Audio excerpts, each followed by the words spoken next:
আওয়ামী লীগের জন্য এর থেকে সুসংবাদ কি হইতে পারে যে সার্জিস এবং হাসনাতকে জাতীয় নাগরিক পার্টি বা এনসিপি থেকে বহিষ্কার করে দেওয়া হয়েছে। গেল কয়েকদিন আগে সেনাবাহিনীর সাথে যে কাহিনী, সেনা প্রধানকে নিয়ে যে বক্তব্য, সেনাবাহিনী বলছে এটা অপপ্রচার, বিভ্রান্তিমূলক তথ্য।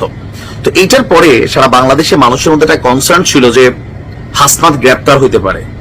আবার সার্জিস যখন হাসনাতরে পাল্টা কাউন্টার করছে, একদিন পরে আবার হাসনাতের সাথে সে সহমত পোষণ করছে, দ্বিমত সরে গেছে।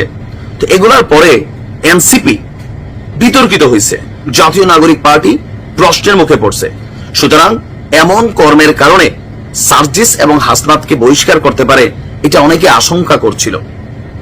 এর মাঝখানে সোশ্যাল মিডিয়াতে একটা চিঠি ভাইরাল হয়ে গেছে। এখন এই দাবিটা কতটুকু সত্য, পুরো ভিডিও শুনুন আগে। হ্যাঁ, সম্প্রতি হাসনাত এবং সার্জিসকে তাদের প্রাথমিক সদস্য পদ থেকে স্থায়ীভাবে বহিষ্কার করা হলো শীর্ষক দাবিতে একটা চিঠির ছবি মিডিয়াতে ভাইরাল বা সোশ্যাল মিডিয়াতে ভাইরাল।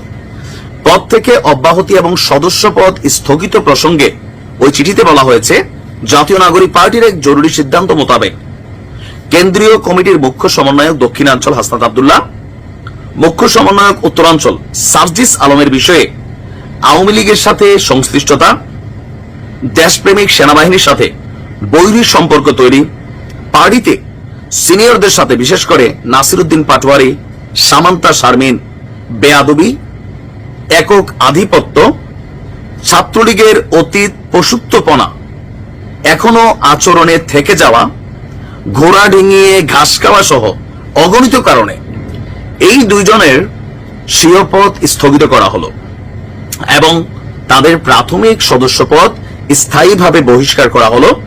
এনসিপির সবাইকে এই দুইজনের সাথে সাংগঠনিক সম্পর্ক না রাখার জরুরি নির্দেশ দেওয়া হলো। মুহূর্তের মধ্যে ভাইরাল। আওয়ামী লীগের, ছাত্রলীগের, যুবলীগের নেতাকর্মীরা গণহারে শেয়ার করছে, কিন্তু খেলাটা বোঝা নাই, কারণ এই চিঠিটা একটা ভুয়া চিঠি। সিচুয়েশনের সাথে পাবলিক কি খোঁজে, যারা ভুয়া বা গুজব তৈরি করে তারা কিন্তু বোঝে যে আপনি কি শুনতে চান, কি দেখতে চান, পাবলিকের মাইন্ডে কোনটা ঘুরতেছে। হাসনাত গ্রেপ্তার হবে এটা সবাই ভাইবেই নিছিল। ফুয়াদ এবি পার্টির ক্যান্টনমেন্ট উড়াই দিবে যে ঘোষণা দিছে, সবাই ভাইবা নিছিল সে গ্রেপ্তার হবে। রাত্রেবেলা গুজব ছড়াইল ফুয়াদ, ব্যারিস্টার ফুয়াদ তিনি গ্রেপ্তার হয়েছেন। হাসনাত এবং সার্জিসের ইস্যুতেও শোডাউন সহ বিভিন্ন কিছুতে জনমনে চিন্তা যে এনসিপি মনে বের করে দিবে। কেন? কারণ দলটির গুরুত্বপূর্ণ একজন ব্যক্তি নাসির উদ্দিন পাটোয়ারি, সে কিন্তু বলছিল যে হাসনাতের অ্যাক্টিভিটিসটা শিষ্টাচার বহির্ভূত।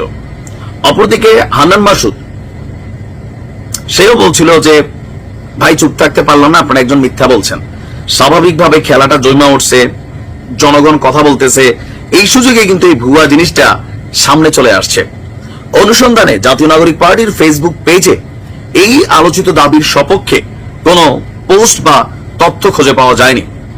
আপনার এনসিপির প্রেস বিজ্ঞপ্তির আদলে লোগো এবং নাম ব্যবহার করে আলোচিত প্রেস বিজ্ঞপ্তিটি তৈরি করা হয়। পরবর্তীতে সংবাদ মাধ্যম দ্য ডেইলি ক্যাম্পাসের বরাতে দলটির যুগ্ম সদস্য সচিব তিনি নিশ্চিত করেছেন যে এটা ভুয়া চিঠি, এই ধরনের চিঠি ইস্যু করা হয়নি। সুতরাং তারা শপথে বহাল আছেন, এত তাড়াতাড়ি এগুলা হবে না। হ্যাঁ, খামাখা দুঃস্বপ্ন দেখে লাভ নাই।